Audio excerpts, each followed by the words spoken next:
Welcome to North Olympic Library System's Aging Well program for August 2024. Bridget Light, nutrition educator for the Washington State University Clallam County Extension, is here to share tips for small batch cooking and meal prep that can still be fresh, delicious, and economical. Thank you so much for being here, Bridget, and welcome to Aging Well.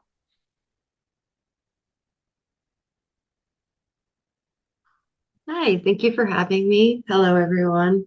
Um, as mentioned, I am the nutrition educator with WSU Extension. I typically do some hands-on cooking classes and things like that in the area. So if you want to keep an eye out on our website, we do some things at our food banks around here, the Port Angeles Food Bank, as well as the Squin Food Bank.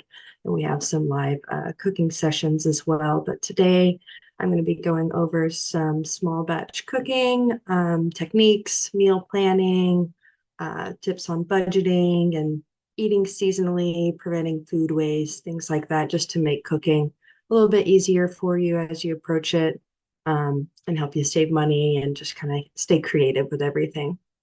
So let me try and get my screen up. Share.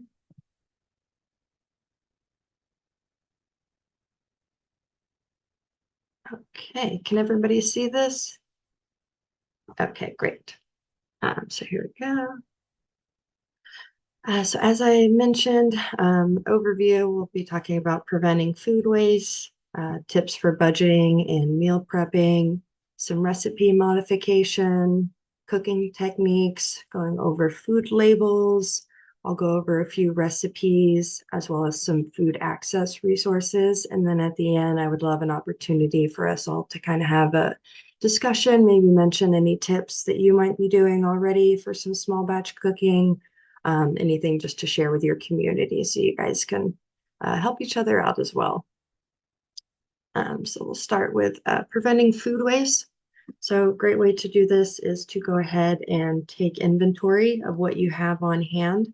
I know I personally have a hard time with this. I think I have nothing to eat for dinner, and then I realize I had at least 3 or 4 of the ingredients for the recipe that I end up making. So it's always a good idea, especially maybe after this meeting, to go and just take inventory of what you have in your pantry, in your fridge, and your freezer, and maybe go ahead and write up a list of those things. You know, sometimes stuff gets hidden behind cans and, packages in the freezer and stuff like that. So it might be helpful for you to make a food list, inventory that you have, and list it out as things that are in the fridge, things that are in the freezer versus dry goods and things that are in your pantry.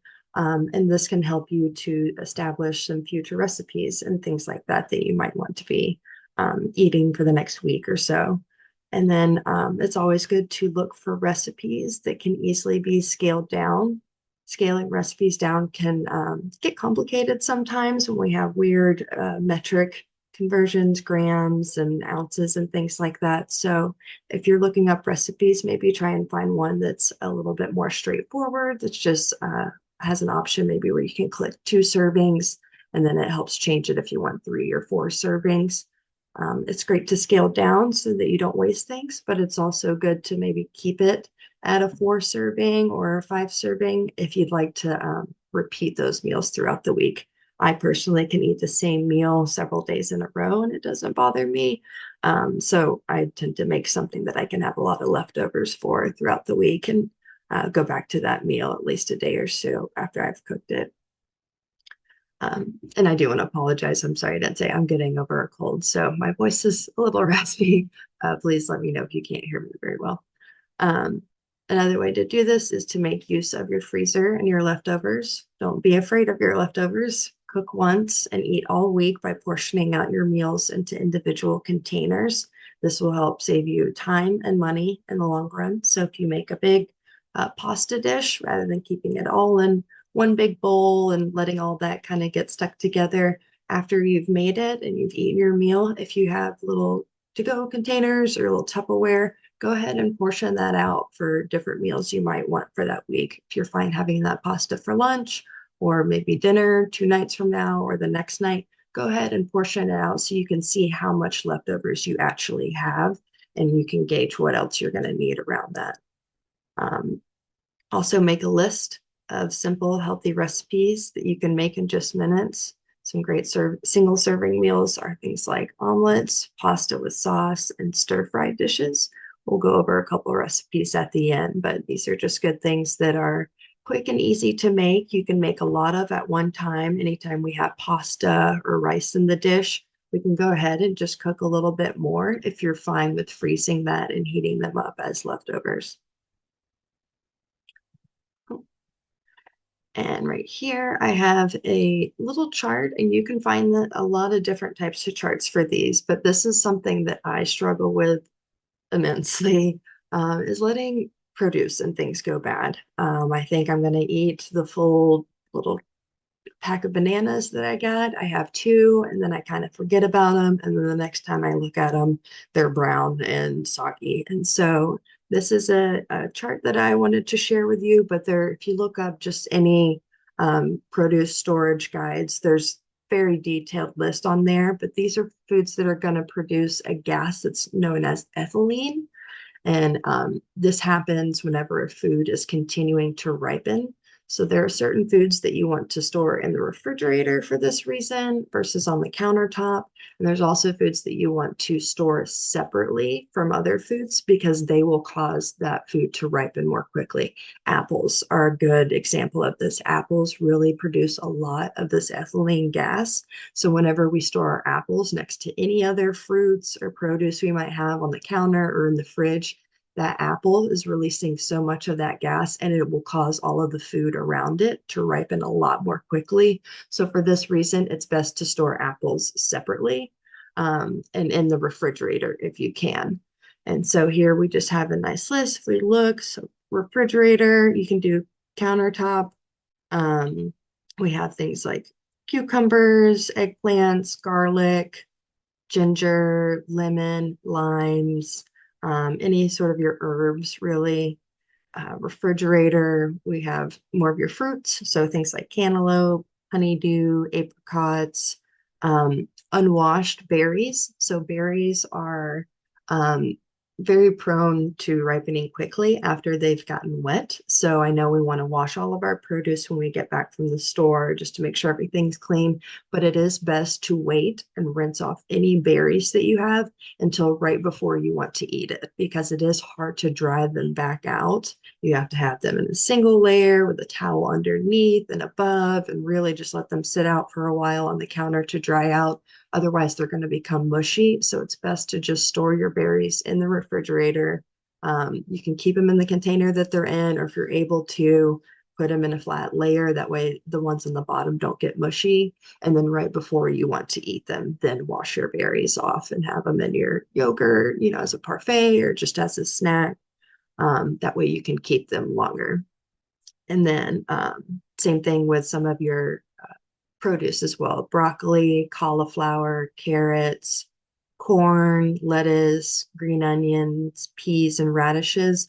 You want to leave these unwashed as well until you're about to eat them. Water just kind of gets retained in there, especially in the florets of like broccoli and cauliflower, and it can cause the insides of those to get mushy and kind of become a little less desirable as far as texture goes if you wash them a little too soon. And then this is a list of things that are good to store in a paper bag. Most of the things you can think of with this are going to be like your greens. You want to seal them up, but they release water. And so storing them in a plastic bag or a paper bag is going to retain the moisture a little bit better, prevent them from getting soggy. So as we can see here, this is going to be like spinach, your squash, zucchini, green beans, cherries, cabbage, Brussels sprouts, asparagus, kale, those types of things. It's best to store them in some sort of container so that they don't release all that moisture that they have inside. And then going on with trying to prevent food waste. So I know some of these terminologies can be a little confusing with the expiration, best by date. So I just wanted to go over and explain that a little bit. So if the food says best if used by or best before, This means it's when the product's flavor and quality will be best. It doesn't mean that if you use it after this date, you're going to get sick from it necessarily. It just means that this food item would best be enjoyed if you eat it before this date. It's still safe, and the quality is fine, but you just want to be mindful that the texture and things like that might start to go a little off if you're eating it after that best if used by or best before date. And then we have our sell by date. This is typically on refrigerated foods. So all of our dairy, milk, yogurt, cheese, eggs, as well as lunch meat and packaged salad. This is for the stores primarily. They need to sell these foods before this date. It is still safe to eat after this. You want to gauge your senses on that. So, if you have milk, if it starts to smell a little sour, then of course you want to get rid of it. But if it just says sell by this date, you typically can still be ingesting that food item afterwards. They're typically fine most of the time, at least a week after that. But it's just more for the store. They need to get rid of that food item before that sell by date. And then expiration dates. Typically, this is only seen on non-food items, really. So like baby formula, medicines, and vitamins. And those things should not be used after that expiration date. So if you have a little bottle that you got a vitamin C or something like that, or some multivitamins, things like that you got a year ago, you maybe didn't take consistently. If it's past that expiration date, you probably want to go ahead and get rid of that bottle of vitamins or supplements, because a lot of different contaminants can get in there at that point, and it also makes that supplement less potent at that point. Okay, so these are some tips for budgeting. I need to move my little screen that has all of us on it to read this. Okay. So as I mentioned before, make a menu. You can start with foods that or meals that you know that you like. There are certain foods that you'll eat every day, like a sandwich for lunch, or your yogurt and fruit for breakfast, or eggs and spinach for breakfast. Go ahead and start making a menu around things that you know you enjoy, that you can easily make, and that you would be fine incorporating into a grocery list for the next week or so. Excuse me. And then plan your meals around foods that are on sale. This is key. I remember growing up, my mom used to do her coupon cutting, and I never really paid attention or cared much for it. But I've learned so much now, though, that the grocery stores are just like shopping stores where they just need to get rid of things. It doesn't necessarily mean the food's going bad. They are just doing different promotions and things like that, or they're getting more in stock in the back. And so in order to put those newer items out, they need to go ahead and get rid of the older ones, even though they're perfectly fine. So looking up things on Safeway or QFC, whatever's around here that you might go shopping at, you can always look up on their website or in the mail. A lot of times they'll send out those little value packs or just little newspaper clippings that show you things that are on sale. Go ahead and look at some of those items and see which ones you might already enjoy, or maybe you want to try, and try and get those when they're on sale. You can always freeze them to help the shelf life, help it to last longer, but getting it at a sale price will really help you with your budgeting and menu planning. Also plan some plant-based meals every week. This is going to be things like legumes, beans, lentils, dried peas, tofu, and peanut butter. These all offer a lot of good protein at a good price. There are a few tasty plant-based meal idea recipes. We have the ultimate mixed bean salad, a chickpea tikka masala. I don't know if you guys are into some Indian food, a quick quinoa and veggie casserole, which all of these recipes I have a link to at the end. I didn't want to bombard you with too much in slides, but I'll share the website where you can find these. They're all from our SNAP-Ed recipes or USDA's Eat Fresh. And then, as I had mentioned before, check your pantry, refrigerator, and freezer. Look at the expiration dates of the foods and ingredients that you already have on hand.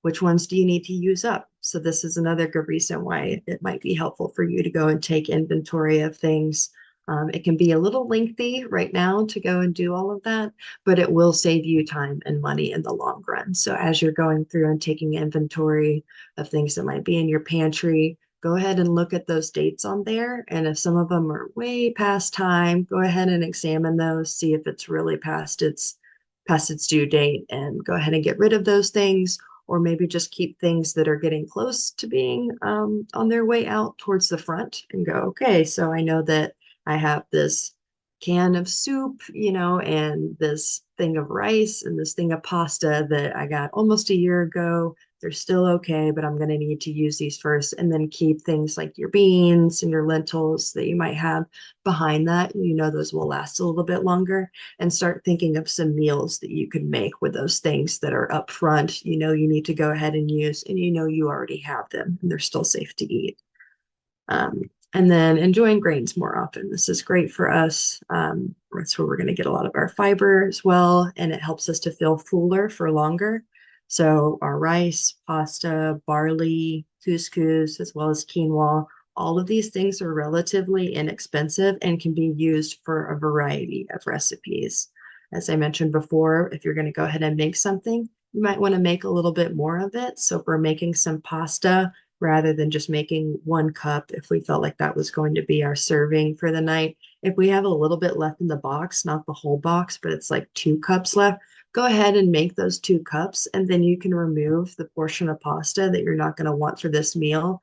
Go ahead and let it cool off and store it, and you can make a different pasta recipe a few days from now. As long as it's stored properly, you can freeze it if you'd like, or you can just store it in the refrigerator. That will last for several days, and you can make a different pasta recipe that you might want several days from then. You don't have to worry about cooking the pasta, waiting for the water to boil. You just heat the noodles back up. If you have pasta sauce, toss that in there, and then throw some veggies and maybe a protein in with it. Um, and then this is up to your discretion, but avoid recipes that need special ingredients. This is great every now and then, of course, if you want to have something special, but a lot of times sticking to those basics make it easier for us to plan meals, eat them routinely, and not have to worry about going back to the store to get additional ingredients. You always are going to have some pasta, some rice. You might always have some pasta sauce. We're always going to have some veggies. So whenever a recipe might cause for, braised pork or something like that. If you don't typically have pork in your house, it's normally expensive at the store. So maybe try and find another option or alternative instead of focusing on one specific recipe that sounds good if it's not really feasible for you. And then, as I mentioned before, always plan to use your leftovers. In my opinion, leftovers are typically better the next day. I feel like it gives the food a little bit more time to just absorb all of those flavors, especially if there's a sauce involved. So always feel free to make a little bit extra so that you have some leftovers. And then this goes along with making extras. So don't let those carrots and celery go to waste. As I mentioned, the produce on the counter, if you know you're not really going to eat those carrots again, go ahead and make all of them with this meal. If you don't want all the carrots with this pasta meal, go ahead and just have those carrots and store them separately, and you can freeze them and then use them at another time rather than letting them sit on the counter, get it forgotten about or ripen too much, and then getting past the quality of where you can actually use it for cooking. And this was just a little snippet, but unit prices on the little price tag allow you to compare the prices of 2 packages that may contain a different amount of food. A lot of times, the larger portions, so say you have a 8-ounce box of pasta and then a 16-ounce box of pasta, a lot of times that 16-ounce is going to be cheaper per unit price than that smaller one. So sometimes, especially if those are on sale, it might behoove you to go ahead and get that larger one, and then you can have that already on hand. And as you're planning things out, of course, you can go, okay, I know that I have enough pasta now to make 3 or 4 days worth instead of just 2 days worth, because I got the larger box. And once again, you can cook all of that mainly at one time, store that pasta, or you can just have it on hand whenever you're kind of looking for something to eat that night, go, oh, I still have a little bit of that pasta left. I'll just use some of these leftover veggies from a previous meal. If you just had some roasted veggies and maybe cook some pasta with it this time and throw a little sauce on that. And now I have another meal to eat. And then generic products. I learned this with medicines. Generic products are the exact same thing as name brand most of the time. There are a few differences, of course, when it comes to certain food items, maybe like some pasta sauces. There might be some higher quality ingredients in some of those name brands. But for typical things like pasta, even medications and things like that, generic is always the same ingredients as those name brands, and they're always a lot cheaper. So feel free to use those Great Value and those Lucerne, or I forget what it is, that Safeway. And instead of getting those name brand ones, because a lot of times that's just trying to get you some more money just because of the name that's on it. And then eating seasonally. So this is something I very much advocate for. Always look for seasonal recipes. Vegetables and fruits are less expensive when they're in season. Frozen and canned choices are also good and can be just as nutritious. I'm going to share some resources at the end for food access, but we have a wonderful program here with our SNAP Ed where we have our Farm to Food Bank grant. So I don't know if any of you utilize our Port Angeles Food Bank or the Squim Food Bank, but they have better food that's in a lot of the grocery stores because we're getting it from the farms. And so those are always going to be produce that's in season. Right now, we're getting a bunch of lettuces and things like that there. So please always feel free to utilize these food resources. They're not, there's sometimes a stigma that goes around it. You might think like, oh, I'm fine, I don't need that, but it's here for the community. And a lot of times they get so much produce from our local farms that some of it ends up going bad because not enough people are going in there and selecting those things. A lot of people want those packaged things or those quick foods and things like that, which is of course great, but there is a lot of wonderful produce that's being offered in our food banks from our local farms. So trying to eat and incorporate these seasonal veggies into your recipes is always a good deal. So I have a little chart here. I'll give you a time to look at it. I don't know if any of you want to take pictures too of these slides. I also don't know, Corinna, if I have the option of sharing this or if this is posted so people can reference it as a resource or not. But you can always just look up an eating seasonally chart. So we're getting towards the end of summer here, starting in fall. That's where we're going to have a lot of our root vegetables. So our, pumpkins, squash, zucchinis, sweet potatoes, baked potatoes. Those are all great things to get at a very cheap price when they're in season. And they also store pretty well. That'll be another reason for you maybe to get another list of foods and how to store them. That is something that I would recommend you have because I forget. I'm not always keeping that knowledge of high ethylene gas foods. I do know the basic ones, but it is nice maybe to go ahead and print off a list and you can stick that with a magnet on your fridge or something like that. So as you go grocery shopping, okay, what produce do I need to put in the refrigerator? What stuff can stay on the counter? Oh, I don't want to wash these yet, but I could go ahead and wash these if I'm going to eat them. Just keeping those type of quick resources on hand can really help save your food in the long run and of course, save you money from that. So now we're going into tips for some meal prepping. Frozen dinners that you've always cooked always taste better than store-bought frozen meals. So things like soups, pastas, and crock-pot dinners heat up really well. You'll just want to remove it from the freezer, at the beginning of the day if you want it from dinner, and put it in the refrigerator to unthaw. It's always good to make sure that you are being conscious about food safety and foodborne illnesses when you're doing these things. We never want to just leave things sitting out on the counter for extended periods of time. So whenever you want to thaw any of these things that we're freezing, do so in the refrigerator first. And if it's still not completely thawed by the time you're going to start preparing dinner, then you can run it under cool water, just like a small stream of cool running water. Most of the times they're going to be in a plastic bag. So if you have pasta and it's still stuck together and you don't really think that you can start to cook with it yet for it to be, really good texture wise, just put the bag underneath your faucet and have a little stream. It doesn't need to be a lot. You're not wasting a lot of water. Just have like a little um, skinny stream of cool water running on it. You don't want to use hot water. You always want cool water to thaw things off as well. And then freezing individual ingredients can also help with meal prepping. I added a couple of things here. Herbs can be frozen into ice cube trays with olive oil to use next time you want to cook something. That is my number one food that gets ruined for me. I buy cilantro and parsley and things like that for one meal if I'm having tacos, and then it all goes bad.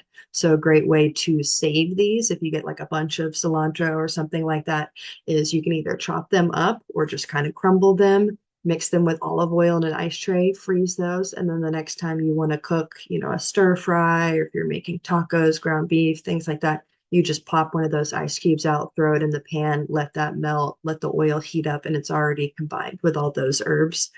This is also good for avocado and Greek yogurt. I do this with avocados as well. Mine will go bad. I'll eat half of it, and the other half sits in the fridge. And then the next time I go to eat it, it's brown and mushy inside. So you can also scoop out avocado and place them in some ice cube trays, freeze that, and then you pop it out, let that thaw, and then you can smear that on some avocado toast or add it to a burrito or taco, whatever you're eating it with. And then as well for Greek yogurt, you can pop that out. And that's really good to add for smoothies as well, because it'll have the Greek yogurt base and the ice. So you could just have some Greek yogurt ice cubes, mix that in with some fruit, and then blend that up, and you'll have a nice cold smoothie. And then prepping all of your vegetables in one night so you can easily cook them during the week. This has been a game changer for me. I my main reason for not preparing certain vegetables or things like that in recipes, I don't want to dirty up the kitchen again. I already cleaned it. I don't feel like cutting all of this. So if you're going to have, a whole head of broccoli, go ahead and chop all the broccoli up on day one, and you could put the portion that you're going to use for dinner that night, go ahead and set that aside. And then all the other broccoli can be stored in an airtight container, and you can have that throughout the week, as well as with any vegetable. Sheet pan roasted veggies are super good go-to. You can do this with any vegetable: carrot, zucchini, squash, broccoli. All of that can be pre-chopped. I do mine on Sundays before my work week starts. And then whenever I want some vegetables throughout the week, no matter what I'm using it for, I can just go into those containers, toss out some chopped veggies, and then cook them from there. You can also use some frozen chopped vegetables and things like that too. Those are a lot of times cheap, and they're easy to store for a long time. But if we want to try and utilize some of that fresh produce, especially the ones that might be offered here at our food banks, go ahead and prep all of that on a day that you have time. That way you don't have to dirty up your kitchen every day, the rest of the week, chopping, cleaning, cutting boards, your knives, all the debris off of the counter and things like that. So I go over here on how to freeze fresh vegetables. So this is really good process that will help save your produce. I do this every time, and if they end up sitting in the freezer for too long, I just make a vegetable stock with it. But you want to prepare your vegetables. So you want to wash them and cut them into a desired size. Then we're going to blanch them. And blanching is when you have boiling water and you just toss the produce in there for like 1 to 2 minutes to stop the ripening process. It also will make things greener. So if you have like broccoli or any sort of greens, it's normally breaking down the chlorophyll a little bit in there. So it stops it from ripening, cleans the food item off. There's no more dirt and bacteria that will be on there. And you want to use at least 1 gallon of water per 1 pound of vegetables. You don't do this part if you're doing tomatoes. There's a lot of water content in them. So tomatoes, you'll just rinse off and cut and freeze. You don't want to put them in boiling water because they're going to break down a little too much. And then, I mean, unless you want to try and make some marinara sauce or something like that, avoid that process. After you blanch, you want to chill the produce immediately. We're going to do this in an ice bowl, and you just do it for a little bit of time until that food is completely cooled off. You want it to be cool to the touch. So if you let it sit in there for a minute or two, you go back, feel all the food items that are in that bowl of ice, and make sure there's no heat coming from the food at that point. We're going to drain the water after that and then pat everything dry. You want to make sure that it is dry before we're putting it into the freezer. If you have it in there still wet, this can allow some contaminants to start to grow on it, and it can also mess with the texture of the food item. So we want to chill it, drain the water, and let that dry just for a minute out on the counter until when you pick it up, we don't have any sort of dripping coming off of it. And then we're going to seal it in a freezer safe container. So our Glad freezer gallon bags are a great option for these. You do want to make sure that it is a freezer safe item. If you just put it in a general Ziploc bag, it's not a freezer based one, it can allow freezer burn to get in there and air quality and things like that to kind of mess up the produce in the long run. And then you want to put a date on there on the bag so you know how long it's been in there. A lot of times these can be stored for up to a year, but it is best to try and use them within a few months. So um, that's a great option. That has actually saved me a lot. I try and chop up all my vegetables at the beginning of week. If I know I'm just not going to use some of it, I'm only going to use, this much broccoli for a stir fry, I go ahead and put the rest in the freezer. And I date it, and sometimes I won't use that for another like 2 or 3 weeks. But it saved me, and I didn't lose the rest of the broccoli when I bought it at the store this week. So freezing your vegetables is a really great option to save your produce. And then just a little overview of batch cooking in general. Beans, meat, rice, and veggies. These are going to be your staples. These are things you want to always try and have at your house and always try and prepare in bulk amounts to save you in the long run and help you create recipes all throughout the week. Like I mentioned before, if you're cooking rice and you only need 1 cup of rice for the recipe, go ahead and cook 2 cups of rice and maybe just store the rest of it, freeze it, and then you can thaw it out later and you don't have to go through the whole cooking process of the rice the next time that you want it. You just pull it out, you can microwave it at that point, and then just add some veggies, maybe that were also frozen. You can microwave those as well or roast them, and then you have a quick meal that you had already prepared beforehand. Sorry, I need to drink some water. Okay, scaling down recipes. This can get a little tricky. I won't go into things too much to make it confusing, but when scaling down a recipe, you generally need to cook it for less amount of time. This is because there's less food to cook with, so it'll heat up faster. You might want to experiment with this, especially when we're doing things like rice casseroles and things like that. Sometimes the quality can change a little bit if we're really lessening the ingredients on there. If you have a lot less liquid or a lot less cheese or something like that in there, it can change the texture and consistency of the meal. So it's good to try and experiment around with it. Most cases, you'll need to just divide the amounts in half or down to a third to adjust the ingredient measurements. But that doesn't always work. So for example, if a recipe calls for 1 egg, you can't just use half of an egg. So instead, you might need to get creative, like scrambling the egg first, and then using half of the scrambled amount for the recipe.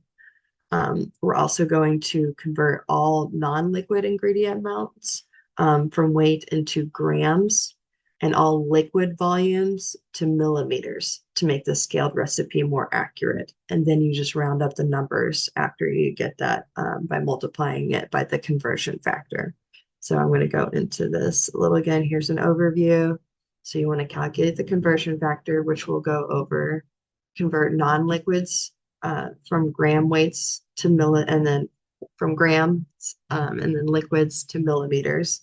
And you're going to multiply all of the ingredient quantities by the conversion factor and round all of these amounts to the nearest whole number.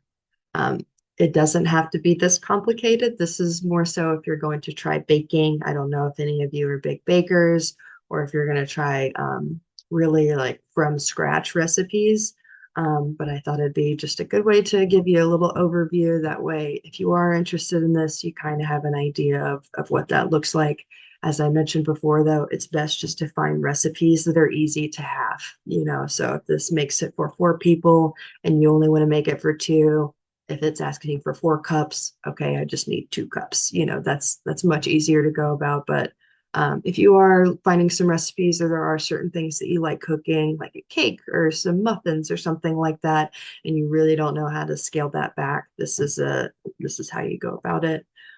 So the conversion factor, it's calculated by dividing the number of servings that you want by the recipe yield. So if this recipe gave us 6 servings, you want to divide that by 2 because that's how many you want to have.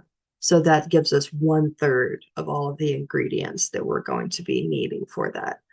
So then you just go through each of those ingredient lists and go, okay, what is 1/3 of this? What's 1/3 of, 6 cups? What's 1/3 of 10 ounces, and just go through each of the ingredients there to convert all of that. Again, you don't have to get into all of this. This is just a way for you to go about it if you really wanted to do some more intricate recipes. So same thing as we mentioned with the weights, you want to convert it to metric. So we once again, to get to grams, we would do it by 1/3 to get the number that we needed for weight as well as for volume. And this is once again more so just for like baking. Most recipes you shouldn't need all of this, and if you do, maybe just find a simpler recipe than having to go about it all these ways. So some cooking techniques. I don't know how much you guys have been cooking, so I know for some of you this might be like kind of a no-brainer, but I always think that going back to the basics is a great way for teaching. A lot of times that's what we need to really overview, and people just don't know the difference between a pan and a pot or searing versus frying. So I always like to go over just some of the basics, just to help you kind of get back in that mindset as you approach this and maybe try some new things here. So searing is a very fast, high temperature cooking method. It's going to brown outside of meats and help seal in juices. That's going to be on like a medium high heat. You want to let the pan sit for a second, and then when you toss the oil or the butter or something in there, it should start popping, right away. That's when the pan is hot, and then you want to lay, if you're trying to cook a steak or something like that, that's the time to add the steak. Versus sautéing, is a French cooking term that literally means to jump. Saute involves cooking your food with a little bit of fat, such as butter or oil, at a high temperature and stirring or even tossing the food in the pan to keep it moving. So searing, you're going to lay it on there on that hot pan. Sauteing, you're normally flipping the pan around and moving the food items pretty continuously to make sure they're all getting cooked at an even level. Stir frying is very similar to sauteing, but you use a little bit more fat. Stir frying is going to be great for batch cooking. You can add a lot of vegetables in there, a lot of rice and things like that. So you want to make sure that you have enough oil in the pan to cook the foods at a higher temperature without charring them. You don't want your rice to get burnt. So we want to make sure that we have enough oil in the pan whenever we're going to be stir frying that. This is one of the most essential beginner cooking techniques that you can use for veggies, for tender, quick cooking cuts of meat like chicken breasts. So that's a great stir fry recipe. Chicken breast, rice, veggies, and you can do all of that in the pan, cooking it fast at a higher heat with lots of oil in there to make sure that nothing's getting burnt. And then steam, you want to put it in a basket or colander and set it over, but not in a pot or a pan of boiling water, to allow steam from the water to cook the ingredient that you're wanting to cook. This is a healthy way to prepare veggies, broccoli, cauliflower, green beans, and it's also great for some seafood, which we get around here, some shrimp, mussels, and clams. And then poaching, this is a little less common. Not everybody might want this, but I love a good poached egg. You just bring the cooking liquid to a boil. This could be a broth or a wine, and then lower it to simmer. And then you let your main ingredient cook in it until it's done. poaching the food without drying it out so you can get moist, perfectly good results every time. Poached meat, it's a little bit harder to kind of tell. You might want to have a meat thermometer to make sure that it's cooked all the way in the inside. We know most meats should have an internal temperature of 165. Um, so if you are going to poach a meat, sometimes it just kind of looks a little, like especially chicken, maybe white on the outside. So it's best after, 5-10 minutes or so, when you think it might be done, to remove it from the water and test it internally and make sure that the temperature is where it should be so that you don't have any risk of foodborne illnesses. Um, and then we have some cutting techniques. I actually have a video here that I thought would be just helpful to see. She does a good job at cutting some very common things and showing you the proper way to cut them. So she's saying to keep your hand in a claw motion to avoid chopping your fingers. You always want to have your top knuckle against the blade here so that these fingertips are never at risk for getting chopped as you're going. And then now she's talking about the cutting form. So we don't actually chop with the knife going this way. We want to do more of a sweeping motion with a knife where the tip goes down first and then the rest of the blade is going to go into the food to slice it. This will dull your knife if you're chopping, just, like a butcher kind of thing. And then here she's talking about an onion. So you want to, this was actually very helpful for me. Not this video, I learned it before, but I never knew how to cut an onion. So as we can see, the onion has the root up at the top there. You want to cut down the center of the root there. In half. There we go. And then you're going to remove the flaky skin there, but you want to leave the root on there. This helps you to cut the onion better without letting it all come apart. And then we're going to make several cuts into it horizontally. This is for dicing an onion. I don't know if it showed that part. So you have the flat end onto the cutting board and you want to make 3 slices into the onion horizontally. So we're going to do one down at the bottom, one in the middle, and then we'll do one at the top. And we want to be careful that we're in that claw motion because you're bringing the knife towards you. So you don't want your fingers right here as you're cutting into the onion for that to go in. So you really want to just be holding that at the very top of the bulb. And you want to go down first layer, second layer, and then we're going to go up to the top layer. And then we're going to turn it sideways so that we were cutting towards the root right there. So now we're cutting it where we have the flat end and the root away from us, and we're going to cut down vertically now. So we have those slices in it horizontally. We're going to cut down now against it. And so now, as you can tell, we have several cuts in there. And so then when you just cut down on the onion, it creates diced. And that's a pretty solid form of dicing. It's a little bit larger. Most recipes are going to call for like a medium dice, which is here in the middle. And then we have a small dice, which you might want to use for certain, like sauteing dishes, something where you don't really want a big oniony kind of bite in there. Mincing is the same kind of approach. Garlic is the most thing we're going to mince. So you want to cut off the root end a little bit there. And then we want to smash the garlic with our knives. This makes it much easier for you to get the skin off of the garlic. And then you just want to chop up the garlic as many times as you can to mince it. The more that you mince garlic, the richer flavor you're going to have in your meal. So you want to do this as many times as you can to get that as small and fine and minced as you can to really bring out the garlic flavor in whatever recipe you're trying to use. She has her little garlic demo.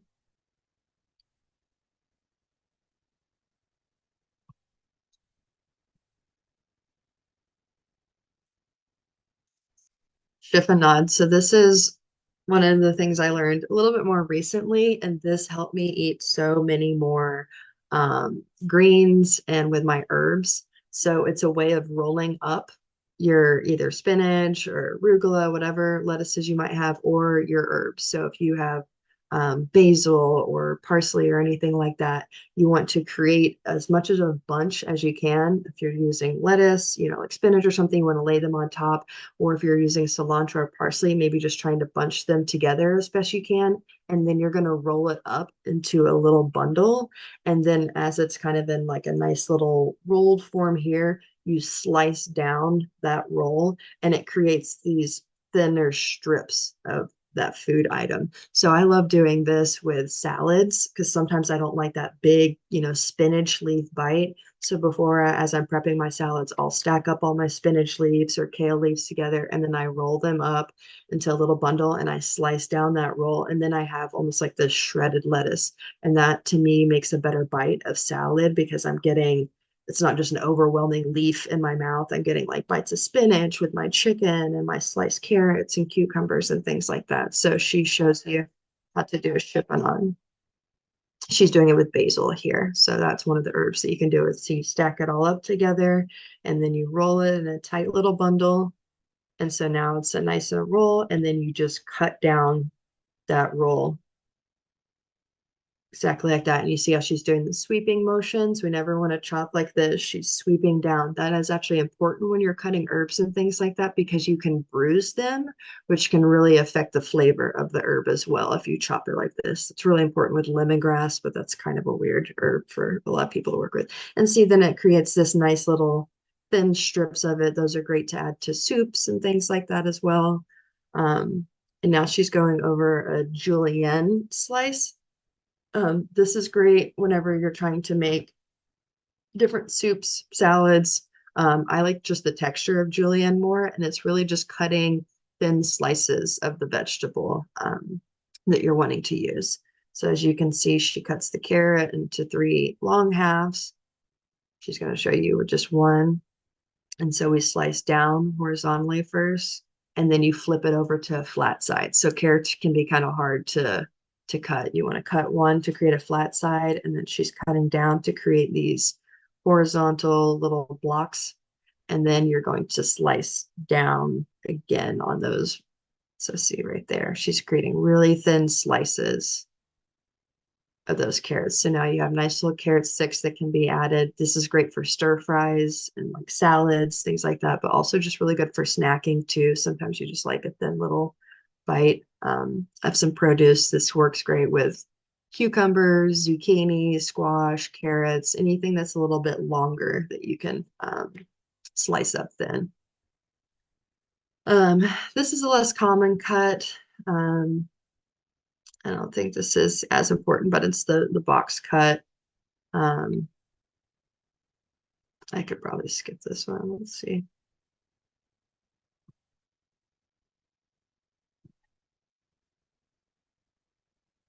And she's just talking about practicing. So maybe before you go and try and do this, just practice with your hands doing that claw motion and going down with a knife in a sweeping motion rather than a chopping before you have like an onion or a carrot in front of you. Carrots are definitely dangerous because they like to roll around. So you want to always try and create a flat edge on it so that you can turn that carrot on the flat edge and it won't roll around for you.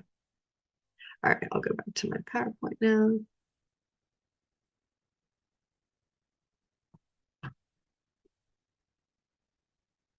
Oh, there we go. And this is a nice little cooking tip, just a chart overview. And some of these seem a little straightforward and like no brainer, but it actually is very helpful when you think about it. Gathering all your ingredients and tools first. So my granny really helps me with this. She actually even always has a sink full of warm, soapy water before she cooks. So as she's cooking things and she's done with it, she'll just toss her dishes, whatever, into that sink, and she doesn't have to worry about that food drying up on the bowl or the knife or whatever. She'll just toss them in that warm, soapy water in the sink. But it also helps just having everything out. That way, as water's boiling and things like that, you're not going into your fridge and trying to grab the other ingredients or looking in your cabinets for the other thing. Go ahead and bring everything out that you need, all the food ingredients, as well as all of the equipment and supplies that you'll need, pots, knives, measuring cups, things like that. It also helps to go ahead and maybe measure out the things you need beforehand, more specifically when it comes to like your spices and herbs. So if you're going to make a chili, I do have a chili recipe in here that has a lot of different herbs in there. You have cumin and chili powder and cayenne and things like that. I like to go ahead and just mix all my herbs and spices up in a little bowl before I start cooking everything so that I can just dump it all in there. And I'm not trying to measure out a tablespoon of cumin and a teaspoon of cayenne and things like that as the food's actually cooking. So go ahead and measure out everything ahead of time. Try and chop things that you need to ahead of time before you actually have to start cooking. Um, and then simple recipes go as straightforward with few ingredients. Sometimes that's very helpful. Sometimes if you're making like a soup and things like that, you're going to get into a little bit heavier ingredient list. But just sticking with, if you like grilled chicken, you like vegetables, you like rice, make a meal out of that. And then you can combine it together maybe the next night or cook it a little bit differently. But just keeping things as simple as you're comfortable with doing that keeps your meal's appealing to you, but you know that it's a healthy meal, you know it's something you like, and it's not getting too complex. Um, and then devoting time to cooking. So this is where I think a lot of us have challenges is actually getting into the kitchen and going, okay, I'm about to be in here for like an hour. Make it a fun time. Put on some music that you really like or something. Really get excited about the food that you're eating. Open up your senses before you go in there. So what smells am I smelling? What is the food looking like? What does it look like before I cook it versus after? And really just be playful with the food that's in front of you. That's something that is really helpful with children. I do a lot of farm to school work and just getting the kids to pay attention to the actual food in front of them. We do a five senses taste test. And so I'm like, they think they hate a tomato, but I'm like, what does it look like? And they're like, wow, it's actually really pretty and shiny and red, and what does it feel like?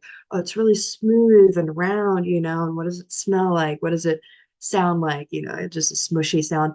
And then I ask them to just try one bite of it. And a lot of times they end up enjoying it more than they thought they did because they just reconnected with that food item. So just really kind of making this a sacred time for yourself. I'm about to put some nourishing food into my body. I'm grateful for this. I know where it came from. And this is an act of self-love for me to be preparing this for myself. So rather than seeing it as a chore, see it as an act of self-love, self-care, and just really allow that to be a special time with yourself. Get into it. If you need to listen to a podcast or an audiobook or something like that too, whatever it is that'll help you to enjoy being in the kitchen and actually preparing your meal. And then sharing your creations. So if you have any neighbors nearby, maybe you're living on your own and you have a neighbor that's living on their own, but you made a meal for two, maybe going and sharing it and then getting their feedback about it. That's always helpful. You need to humble yourself sometimes. I know sometimes my food critics, my partner and things like that, you can get a little bit edgy there. It's like, oh, what do you mean it's too salty or whatever? But this is actually a good time for you to really just take notes and go, okay, maybe something's off with my taste too. Like I thought it tasted fine, but if somebody else feels it's like this, maybe I am adding a little bit too much salt. So will I still enjoy it if I have less in there? And go ahead and try to modify those recipes based off of other people's feedback and see if you still enjoy it. And maybe you're just enhancing, the recipe, making it a little bit healthier, use less butter this time or something, and it still tasted perfectly fine. And then always watch demos. So I'm a nutrition educator. I do have a master's in cooking and nutrition and everything, but I still watch videos all the time because I learn new things all the time and people have so many different techniques to do things. So don't be afraid to look up how somebody cooks a recipe or look up a different cooking channel and things like that. I actually enjoy cooking channels and Gordon Ramsay. I don't know if you all are familiar with him, but he's a very famous chef. He has wonderful videos where he really explains how to cook things as a professional chef, a very good chef, but that's approachable for you. I learned how to cook eggs properly because of him, like scrambled eggs. I thought they always were kind of dry and, fluffy kind of thing. But he showed me, the heat's in the pan. So you remove the eggs from the heat as they're cooking and you keep mixing the eggs up. You don't just leave them sitting on there. And then you have a creamier scrambled egg. And I was like, I love scrambled eggs now. I thought I would never enjoy that. I thought I only liked a fried egg. Um, so don't be afraid to look up videos. You find different techniques too from that. And it just really helps you to kind of get creative with that. Um, I know I'm kind of going over now, so I'll kind of go through this a little bit more. So just some food labels. Looking at it, you always want to check the serving size. So we can see up there, servings per package is 16, but serving size is 2/3 of a cup. This is really important because a lot of people will skip the serving size thing and think that something is way too much or perfectly healthy, but you see that the serving size, it's like there's only two per package, and you're thinking, oh, like potato chips, and it's easy to go over. So always look at the serving size. And remember this as you're looking through the rest of the nutrition label. We have our total fat. This is shown over here where we have fat, we have total, and then saturated. You want this to typically be less than 10 grams per 100 grams on a nutrition label. For cheeses, it is going to be a little bit more, but it'll be about 15 grams per 100 grams. And then we have fiber. You want to try and find things that have 3 grams or more per serving. Fiber is actually something that we do not get enough of, yet it is extremely important for us. As you get older, uh, our intestinal tract kind of starts to slow down a little bit, and having both insoluble and soluble fiber is very important for us. It helps to reduce your risk of colorectal cancer, gastrointestinal issues, really just having consistent bowel movements. It helps with obesity and overweight because we get things stored up in there and that just holds toxins in our body. So we really want that to be moving through our body. Soluble fiber is things that can be dissolved in water. This is the type of fiber that has really been shown to help with constipation, stabilizing your blood sugars, lowering your cholesterol levels, and managing your weight. It's typically found in like fruits and vegetables. That's what our soluble fiber is. We can also find it in oat bran, dry oats, barley, nuts, beans, lentils, and peas. And then we have insoluble fiber, which means it can't be dissolved in water. And this helps to move food through our GI tract. And this can be found in a lot of fruits and vegetables, nuts, seeds, corn, and kale. For people, it's different for different age groups, but typically you want about 25 to 30 grams of fiber a day. For ages, let me see, I think ages 31 to 50, women want about 25 grams and men want about 31 grams. And then 51 and older, women want about 22 grams of fiber a day and men need about 28 grams of fiber a day. So it gets a little bit less as we get older, but we don't want too much inputting on our GI tract. Fiber is just very important. Most Americans are not getting enough in their diet. That's why we see a lot of GI issues as well. So when we're looking at these fiber amounts on our nutrition facts label, always try and find ones that are a little bit higher in our fiber content because we're typically not getting enough in our diet. And then we have our sugar amounts and our sodium down here. So it always shows you per serving and then per package.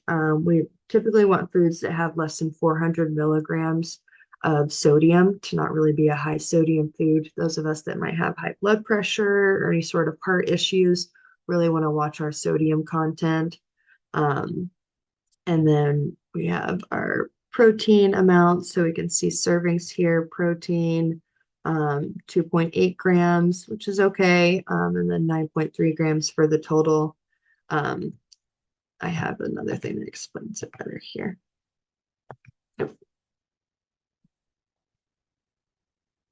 Okay. I don't know what happened to my other slide for that. I apologize. I'll just stay here with it. Carbohydrates that we see here, we have our total and then our sugars. Carbohydrates are important for us. A lot of people feel like, um, I need to have a low carb diet, but this is our main source of energy, and sugar is one type of carbohydrate that provides quick energy. Another type is a starch, which is broken down through digestion. That's normally what we find in vegetables. Um, so if it has a decent amount of carbohydrates, that's fine. That's where we're getting our energy from. We just want to make sure that it doesn't have more than, like 100 grams per serving, especially of added sugars in there. And then we have fat over here. Fat is needed in small amounts to help the body to absorb some vitamins. Saturated fat is one type that's mostly commonly found in animal products. This is good for us, though. It does help us to, um, that's a good type that helps lower our cholesterol levels. Um, and then we have protein. Um, These are our building blocks of cells, muscles, and tissues. So most whole foods, aside from fruits, have some protein. We want to have anywhere, probably like less than 10 grams for most snacks, and up to like 20 grams for any meals or anything like that, aside from that. So then just a little bit more about food labels. I know sometimes people have some confusion with these, but enriched foods have had nutrients replaced after food processing. This is like enriched flour. It has B vitamins that are added to replace those that were lost in processing. They're not always healthier. I know it kind of sounds like it makes the food item healthier, but it just means that it was processed a certain way and they went back in to try and add in some nutrients that were taken away during the food processing um, process. Um, Natural foods do not have to have anything removed in the first place. So that's where we get into it's not necessarily healthier, because if it wasn't enriched, it just already has all the nutrients in it. It did not need to be added into it. Fortified foods also have nutrients that are added. This is normally non-dairy milks will be fortified with calcium since they don't naturally contain any. Whole grain foods contain whole grains with all three edible parts intact, which is the bran, the endosperm, and the germ. That's what makes it a whole grain. It's all three parts of the plant. So look for foods that are labeled with 100% whole grain, or that have whole grain as the first ingredient. And that means you're getting all three of those. And this is where we're really going to get some of that fiber into our diet, because it has the germ into it and the bran. Gluten-free foods. This is a very popular thing. It's kind of driven me crazy over the years because people don't understand why you should be gluten-free or shouldn't. This is typically for people who have celiac disease, which means that their body cannot tolerate the protein that is found in gluten. This is always in foods that are like wheat, oats, um, barley, rye, any sort of grains really that are most common are going to have gluten into it.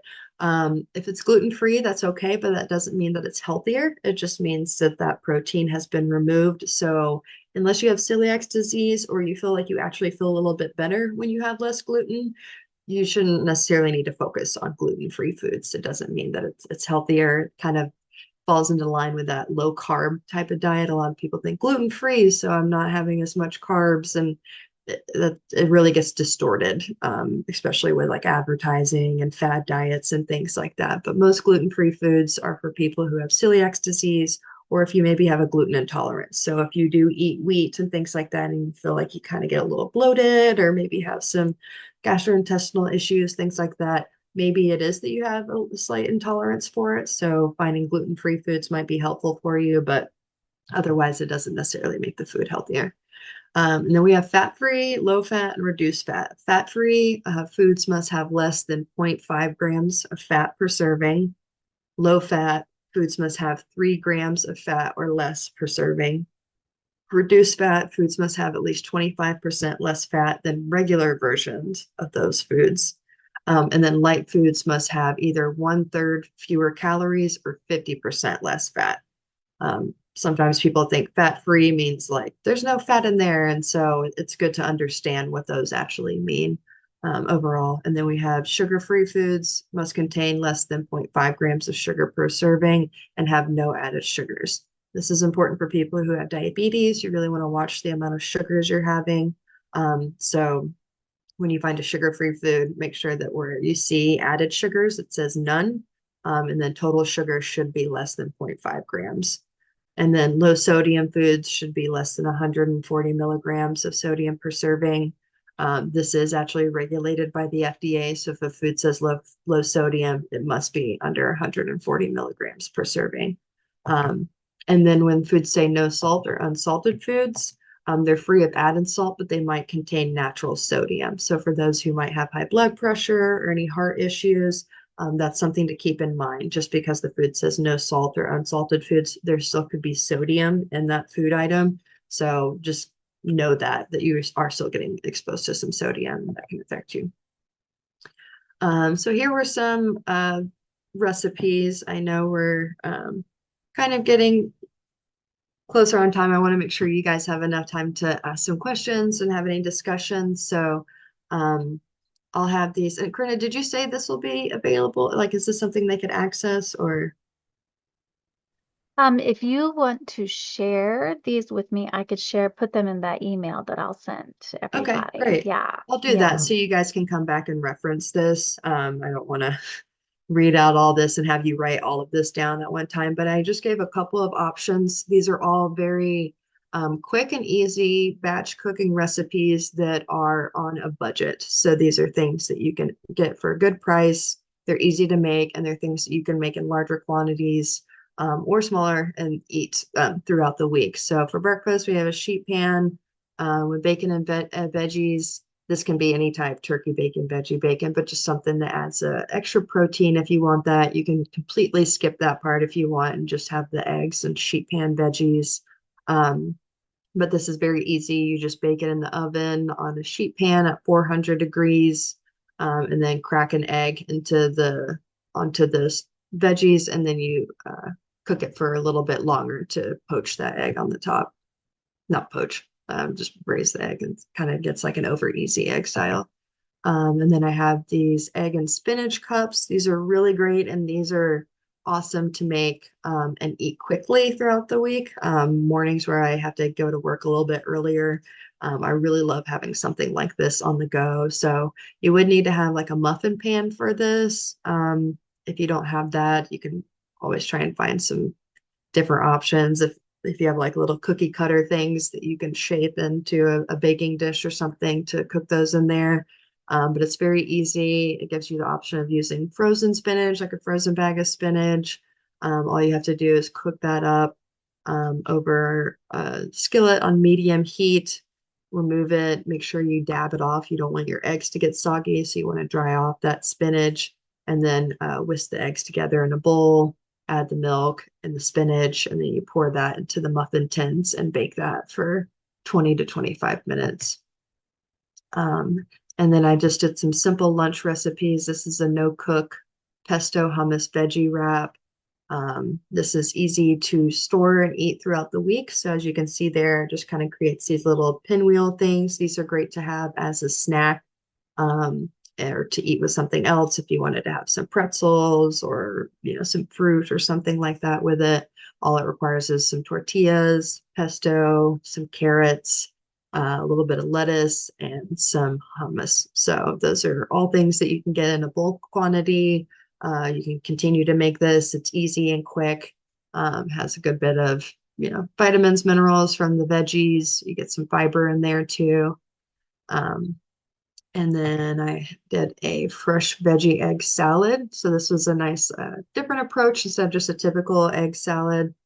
This one incorporated some veggies. We have some spinach, carrot, and celery in there. You can add additional things if you'd like to, though. Some people added broccoli when we made this in one of my cooking classes, and that tended to be good. You want to chop it up really fine.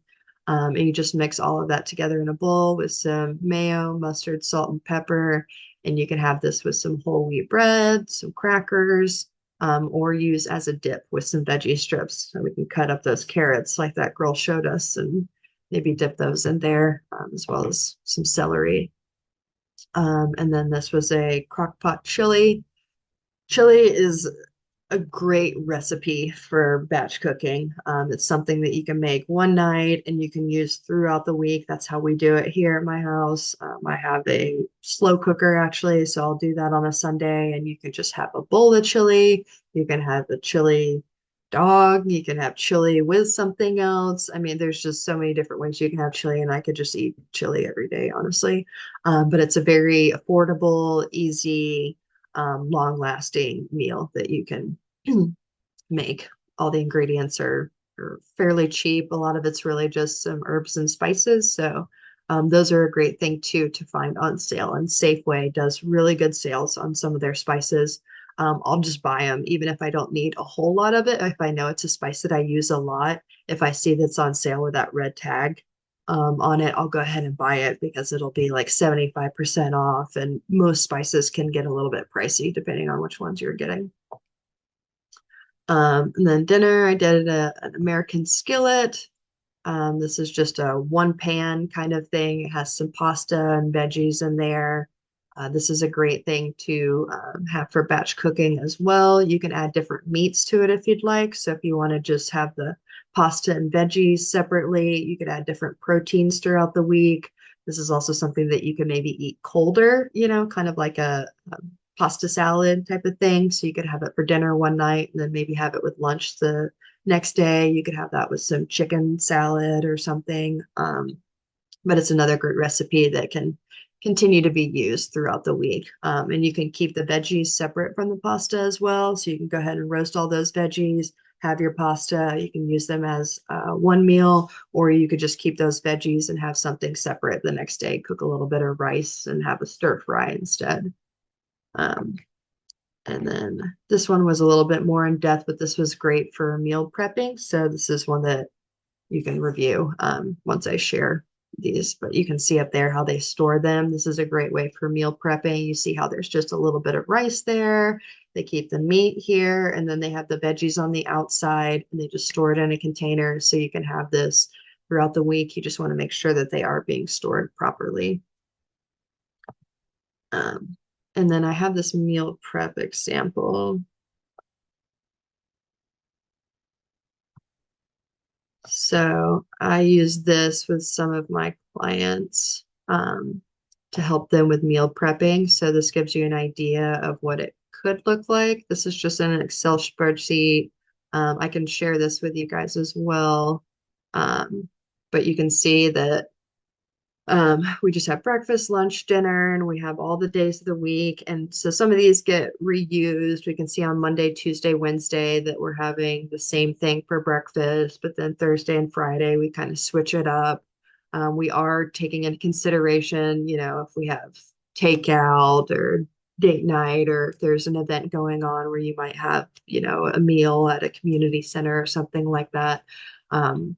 So it does take that in consideration as well. But this just helps you to see what all you would be eating for the week if that's satisfying for you. And we're reusing ingredients. So this is stuff that we bought all at one time and we're using throughout the week, and we're interchanging those. So we have the eggs, we have spinach that's getting used in different areas. We have beef and broccoli. So I'll share this with you guys as well. That way, if you wanted to go ahead and just type out things that you want in there, this kind of helps you just get an idea and helps you to practice for meal planning and meal prepping. I know it seems like an overwhelming thing and then also a straightforward thing at the same time where you're like, yeah, I could easily do that. But it's really hard when you don't actually write things down. So having a template like this often helps so that you can actually put that down and see what that looks like. And it gets you in the mindset of, okay, I'm looking at the week as a whole. I'm looking at breakfast, lunch, and dinner. What is this going to look like for me? What do I need to get at the store? What do I already have at home? That way you're just seeing everything one fell swoop there. All right. And then and these are just some food access resources that I wanted to share briefly. We do have our SNAP Market Match. This is where you can use, if you have EBT food stamps right now, you can go to our farmers markets and farmer stands, and they will create like tokens or, food market money with your SNAP EBT. They do at least $25, but we have actually had some increases in that in our areas around here. I think the certain booths at the Port Angeles one, it's unlimited really with the amount that you can use. There's only certain booths that do that. So you'll always just need to go to the information booth, the farmers market information booth, and ask them what their SNAP market match is, but it's at least $25 of fresh produce, mushrooms, herbs, and you can also get plant starts. So if you wanted to grow your own tomatoes or potatoes, things like that, a lot of the farm stands will have little plant starts there, and you can use your EBT money to get those as well. This is a great resource. We have really awesome farmers markets around here too. If you live closer to Port Townsend, Jefferson County has a really big farmers market, and they are really on board with all of this. They are also the candidates for our senior farmers market nutrition program. So this is another option where low-income seniors can access all of these fresh produce. Jefferson County is the main one in our area that was awarded this grant. So if you're ever over there, go to the information booth and they will help you with getting the produce that is available to you as a senior in the area. And then this is our free, so I'll be sharing this, but this is our free food resource list. We have a lot in the area over here. So we have our Port Angeles Food Bank, Salvation Army Meals, Friday Free Lunch. We have a bunch of little free pantries all around Port Angeles. I don't know if you guys have seen those at all, but we have a list of those here. The Answer for Youth Meals, Lutheran Family Services, Food Not Bombs lunches. I actually work with the lady now who does this. She is a phenomenal cook. She does a lot of wild foraging, plant harvesting. So she uses like seaweed and bull kelp and things like that, and makes just the most exquisite meals. That happens 2 Saturdays, every other Saturday, behind Swain's at that park there. And they are like top chefs basically that are creating meals that they're just handing out to people in the community. And these are available for everybody. So there are stigmas around this where you feel like, am I allowed to get this or not? This is open to the community, and we have plenty around here. So please feel free to check out any of these places. The list goes on and on. We are keeping it updated. So this is something that I will share with you guys in this PowerPoint slide for y'all to reference. Trying to move my share screen now. Here we go. And great, Q&A, finally there. So yeah, if anybody has any questions or any things you'd like to discuss, I'd love to hear if you have any tips or tricks that you already do right now for your food prepping or anything like that. I'm trying to stop my screen share.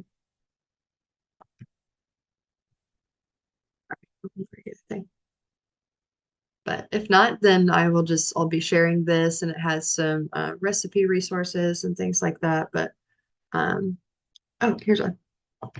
Okay, we're doing chats. Okay. Is there any way to preserve bulk garlic bulbs for 6 months or longer? Yes, I don't know about 6 months or longer. But when we get ours from the farm, we have a friend who works at River Run. We keep the stalks on them, and you want to keep them aired. So you want to either have them hanging or laying over something where the bulbs are getting air going through them, and you want to store them in a cool, dark place. And that'll keep the bulbs for much longer. And then don't break it off of the stalk until you're ready to use it. But if it's like the bulk garlic from the store, just storing it in a cool, dark place, and maybe storing them away from each other because they'll start to get mushy if they're right beside each other. So have them separate and stored in a cool, dark place.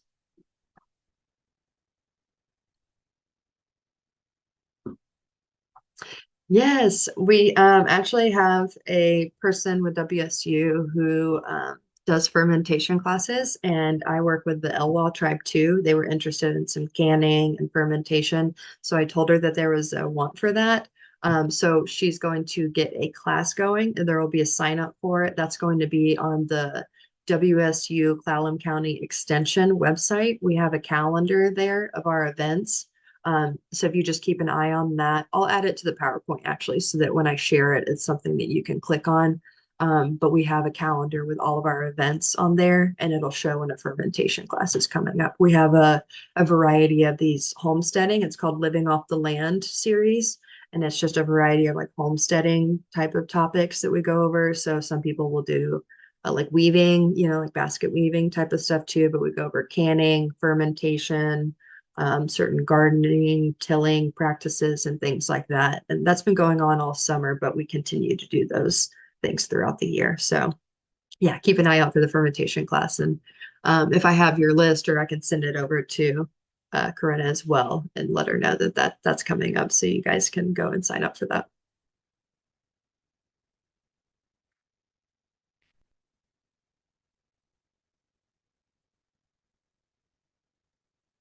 So much great information, Bridget. Does anyone else have a question or any tips or things that you have found work for you that you want to share?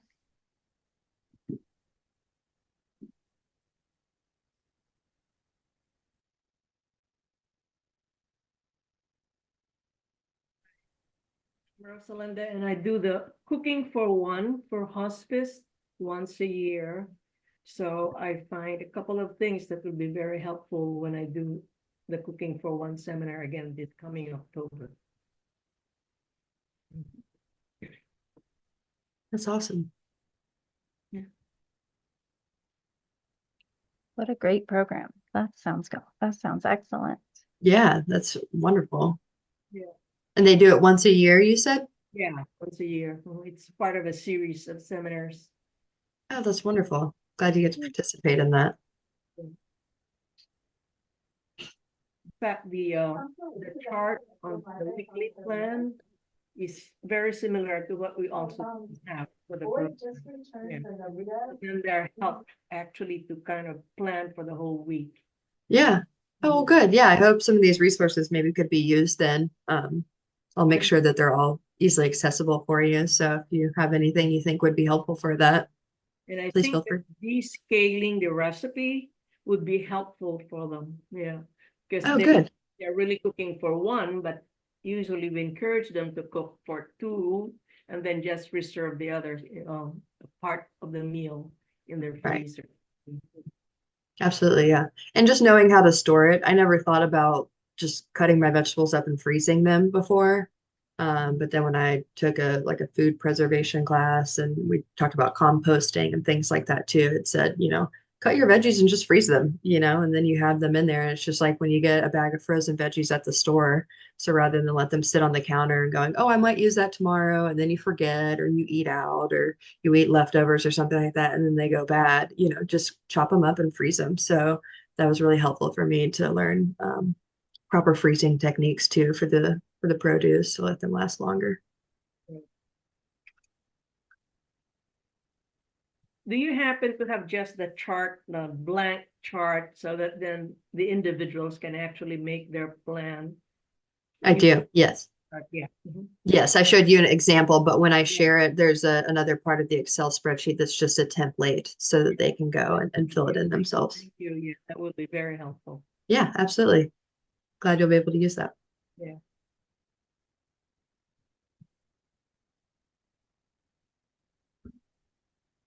Well, I will go ahead and reshare my screen, and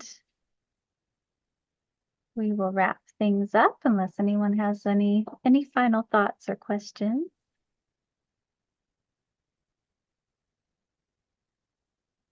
If you are craving more on today's topic, the resources listed here can get you started. Got a few online resources. I've included the link to WSU Extension for Clallam County, as well as a couple other posts out there that could be useful. And again, I will be sending these to you all in an email next week. And then we have a few things in our collection also that talk about cooking for one or two and keeping it interesting and delicious. And I know we've been talking about all this healthy stuff, but I had to include the small batch baking for chocolate lovers because that's for our spiritual health as much as anything else, right?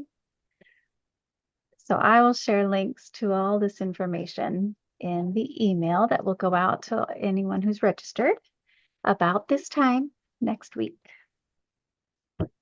And then next month, we will be here, or not next month, sorry.